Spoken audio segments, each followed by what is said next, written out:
This week, one of our subscribers asked, what colors do I use to create shadows in my paintings? Well, let's take a look at the dark side.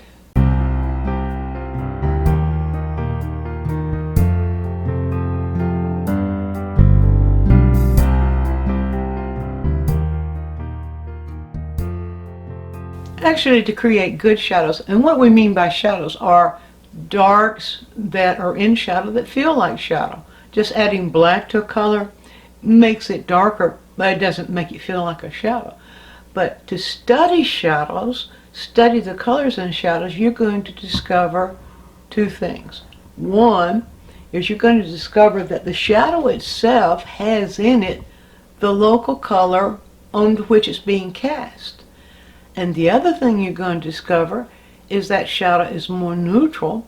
In fact, it has mixed into it part of its complement, or a portion of it is complement. So let me show you how that principle works. And you can use that principle, observe it for yourself, because it works every time. One thing that might take a note of here is that if the shadow is found under an overcast light, it certainly is going to take on part of its complement, but it's going to feel a little warmer than the light areas around it. But if the shadow is located in a direct warm light, the shadow is going to be cooler.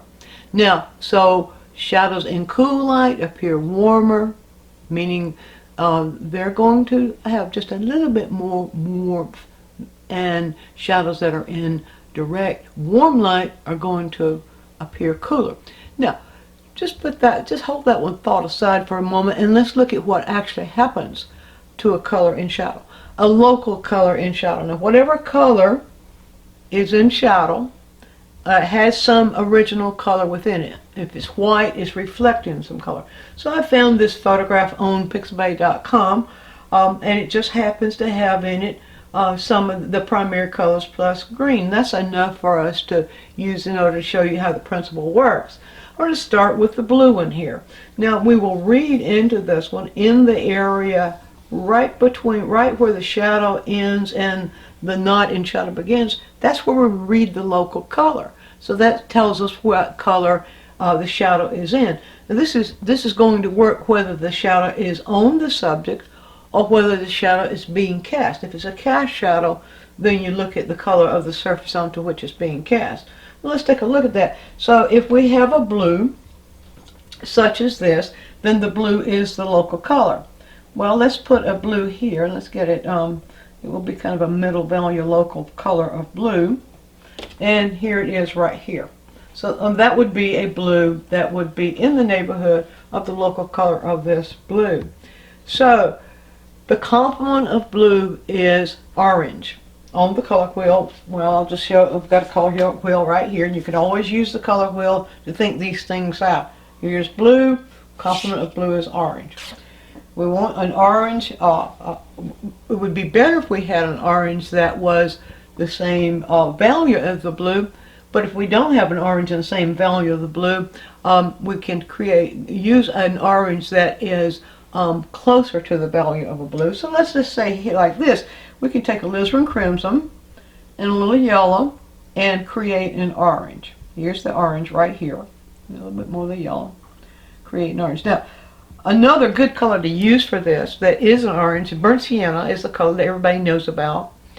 It's an orange. It's a low intensity orange. So there's one possibility for you.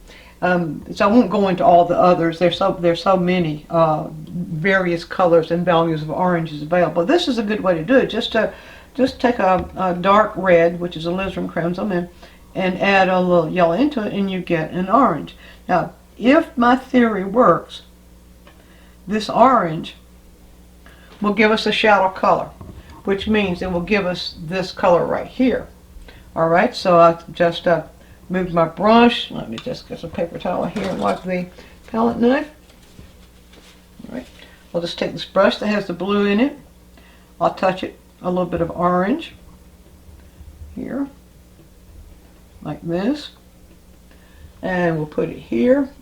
Now I've got that orange a little bit, and just needed just a little bit more of the red in it. There we go, right there. Sometimes a color will lean a little bit more towards away from the complement. Since this particular blue's got more violet in it, it began to turn a little bit more towards the green. So I add a little bit of the red into it. There we go, right there, right there. Now you see, now blend those together. That begins to feel more like a shadow color that leans more in this direction right here. Now, let me just show you briefly. Let's take, since I'm in the blue-orange thing, let's just take this is a color that is called Rembrandt's Transparent Oxide Red, and it is a good complement to blue as a red-orange, and it's dark. And so let's see if we don't get something that's a little bit or something in that neighborhood. So we'll take the blue again. Let's do that right here. There's the blue again. Now let's reach over into Transparent Oxide Red. Mix a little bit of it, not much, a little bit of it into the blue right here. And you see, as I do, it begins to take on that feeling of shadow color. There it is right there. If you just let your eye move back and forth between those two, you can actually see that. Okay, let's do the same. Let's do another experiment to prove how this works.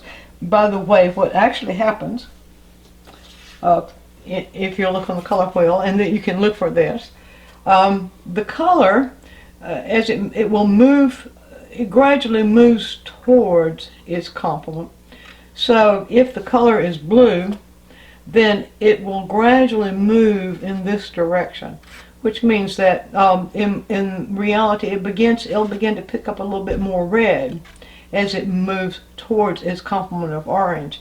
And so if your blue is leaning up, if your shadow seems to be leaning a little bit more towards the green, you can throw a little bit more of the red into it, you see, and that really works. Now, go back to the green. I didn't mean to get too complicated with that. Let's go back to the green and we'll see the same thing. Here's the green. Here's a local color of green right here. Let's put a little bit more yellow in that and make that a little bit. I'm using that Viridian with mixed with Viridian with yellow to create. There's the green. Now, red is a complement of green. So let's mix just a little bit of red. It doesn't mean much. Sometimes it won't take very much at all. Just a little bit of red mixed into the green, keeping it still feeling green, and here it is right there. There's the shadow color.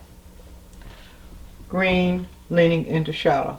You can compare this with this. And then let's do the yellow one. And that should give you a start. Now, you know, you can play with this stuff yourself.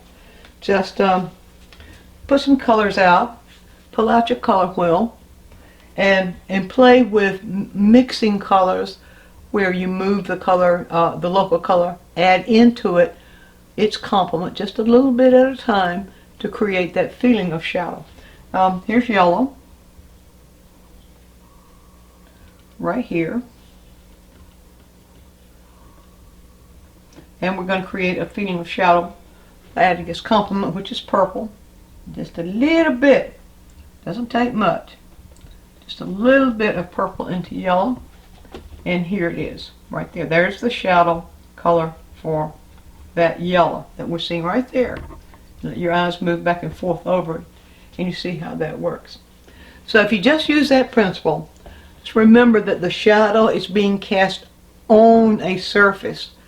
Whatever local color that surface is, you use that color, add into it just a little bit of its complement, and you will have your shadow color. Study it in nature, and I think you'll discover this is a marvelous little principle that always works. If you found this helpful, and if you have a question that you would like answered, or something you'd like for me to explore for you, leave us a comment right down here and let me know, and we'll put that on the schedule. And don't forget, we have a number of subjects that we explore in our full-length videos. Hop over to the site, DianeMize.com. Just read the descriptions or read the titles and see if you find something there that might interest you. And there's your quick tip.